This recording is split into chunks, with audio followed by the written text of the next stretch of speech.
Hi, it's me, Nerfenstein, doing a vlog today. Because if you follow me here, you'll know that I hate being on camera.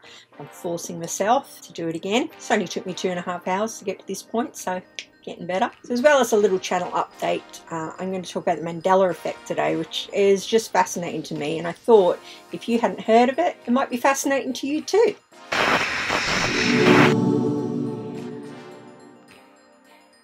If you haven't heard of the Mandela Effect before, it's when your memories misalign or don't align at all with the reality of the situation. So some people think it's parallel universes sort of crossing over and messing with things. I'm probably in the boat that I think maybe people just misremember things, sometimes on a huge scale. But regardless, I have misremembered many things because there are things on this list that I was 100%, like I would have bet money on the fact it was one way, but no, it's always been another way. So drop in the comments what ones have totally blown your mind, and let's get started. So I'm starting off with Star Wars because I'm a Star Wars geek. C-3PO, it's a gold droid other than his silver leg.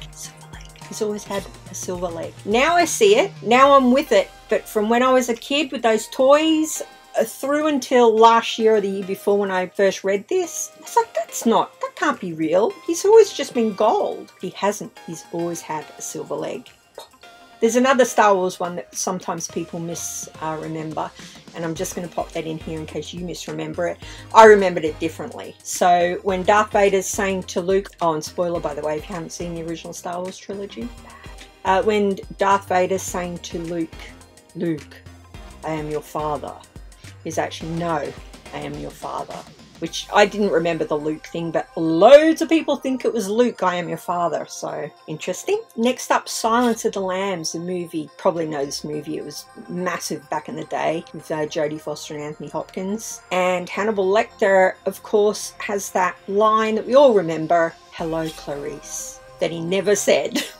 Apparently he just says good morning, so that's a bit weird because everybody knows hello Clarice. But no, apparently he never said that, so again.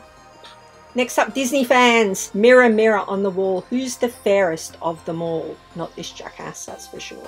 Is actually magic mirror on the wall. There is no mirror, mirror on the wall. So we've all been getting that wrong for however long. Fascinating. Like I said, fascinating stuff. As a board gamer, you can see I'm surrounded with board games. I know my board games, and I was 100% sure that old Uncle Pennybags from Monopoly had a monocle on.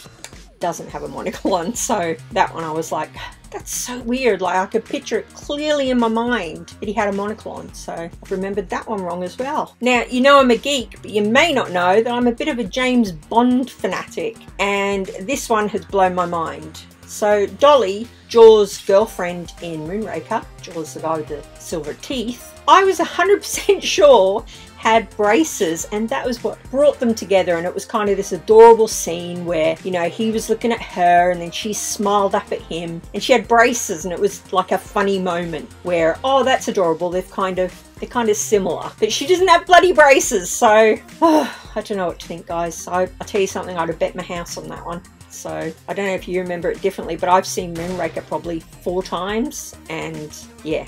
Anyway, parallel universe. Some art for you now. The Thinker statue. This one, you know, where he's got his forehead on his fist and he's deep in contemplation.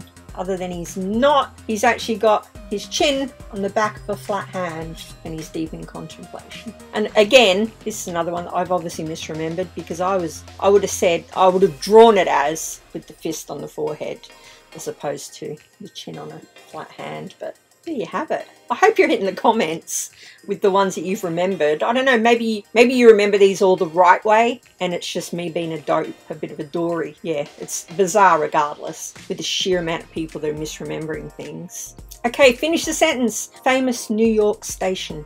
Grand Central Station, but it's not. It's Grand Central Terminal. I feel like in movies, I feel like everywhere it's always been Grand Central Station. I mean, I've been there for goodness sake, and I thought, you know, we're going to Grand Central Station today, but we went to Grand Central Terminal. I've no doubt been popping up pictures here, so this one's better to look at than to listen to. Looney Tunes or Looney Tunes, like music. I wonder how many of you said tunes, and it's actually tunes. mind blown. I'll do a few more like logo ones up here because they're just fascinating to me, and I'd love to know how many you've remembered wrongly or rightly for that matter. So the Ford logo, the F, it's got a little swirl in it, which given the two options that I'm popping up, I 100% would have chosen the non-swirl. But yeah, it's got a swirl. Frosty's Tony the Tiger. Tasty. His nose is, which one? His nose is blue. What? Which Kit Kat logo would you go for? Hyphenated or not hyphenated? It is not hyphenated. Fruit of the Loom, famous clothing line. Which logo would you go for? Cornucopia or not cornucopia? It's not the cornucopia, which I got wrong again. It's just not there. Fascinating. Now, I'm not American, but I love America. Go there quite often, soak up American culture. So obviously I know who Smokey the Bear is, but he's not Smokey the Bear, he is just Smokey Bear. So I've had that wrong the entire time as well. Speaking of America, USA. How many states in America? Well, obviously my history would have mostly been Australia at school, but we did learn about America, and I always thought there was 52 states, and there's not, there's only 50, so dope. How many states did you think there were? Another American one, Chuck E. Cheese, which again I know about from watching movies and just pop culture in general. And I always thought it was called Chuck E. Cheese, and it's not. It's actually Chuck E. Cheese's, which looks kind of weird, but that's just how it is. A shop that I have frequented during my Nerf modding days, Home Depot in America. We have Bunnings here in Australia and B&Q in the UK, but the Home Depot is where it's at when you're in America. I don't know where that come from, but I never noticed it. The Apollo mission. We've all said it, right? Houston, we have a problem. And he never said that. What he actually says is, Houston, we've had a problem here. We've had one. So we're all ballsing that one up. Got another visual one. I think I'll be able to find an image, hopefully. The Bruce Springsteen album, the famous one with his back, and he's got something in his back pocket. Something red. What do you think it is? A bandana? That's what I bloody thought. It's not a bandana, it's a red baseball cap.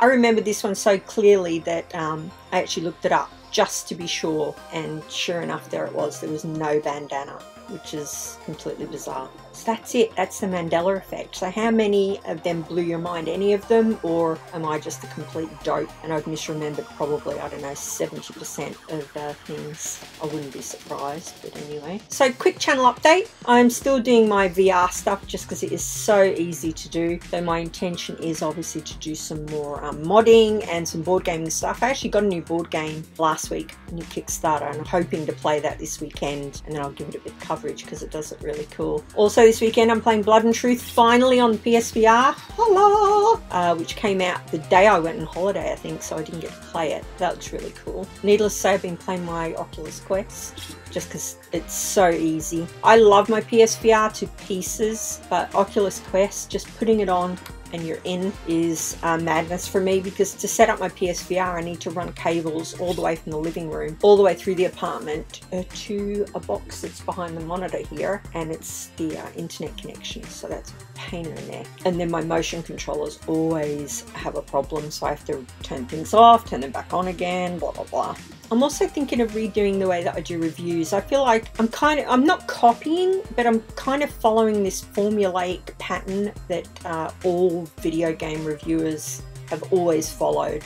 I don't enjoy it. I've been a video game reviewer in writing for decades. I've written for some quite big online publications. Yeah, I feel like when I'm playing a game, my most important thing, be it board game even, and video games, is the emotional content of that. How it's making me feel, how, you know, am I enjoying it? Is it frustrating? Does it make me feel anxious? Does it make me feel calm? All those kind of emotional things, rather than banging on about graphics and frame rates and bleed and God rays and refresh rates. And it just doesn't interest me at all. So I'm thinking of changing the way that I review. I mean, I know that my reviews don't get very many views, and I know why. They're a bit crap. but I mainly do them for me. And if somebody sends me a key, I always feel the need, I have to play that game and I have to put a review out, because if someone's trusting me with a free game, I'm not going to screw them over, basically. As for the maker side of the channel, yes, I am still thinking of making things. I have set up all my art stuff in one spot, so I can just pull it all out and get some Nerf and other modding on the go. It's just a matter of time, really, with work and my VR addiction. I'm also thinking, and I would love your feedback, assuming that anyone is actually still watching this, on looking back at some retro games. So I've been gaming since maybe 1979, 1980, around that time, and I've played a lot of games on a lot of different things, and some of them you have like amazing memories of, like any Cinemaware game, for example. Just brilliant. Team 17 back in the day. Games that you might not have heard of, like Uridium, which I used in my welcome video. Just absolute classic games. I may well do like a retro recall thing where I'm talking about those games. I'm talking about retro games. I'm representing today, folks. The old Amiga, which I still have, by the way. So yeah, I think that's everything. Mandela Effect, channel update, and share with you lovely people whom I adore. There's loads of people that I only know online through YouTube, and you're a great bunch. So thank you for being there and being so nice. YouTube is known for not being a great place, but I can't really say. I think I've had one douchebag the entire time, so that's not bad. Anyway, enough waffle. Let me know in the comments about that Mandela Effect, see how you went, and I will hopefully catch you next time with probably a gaming video of some description. Nerfenstein out.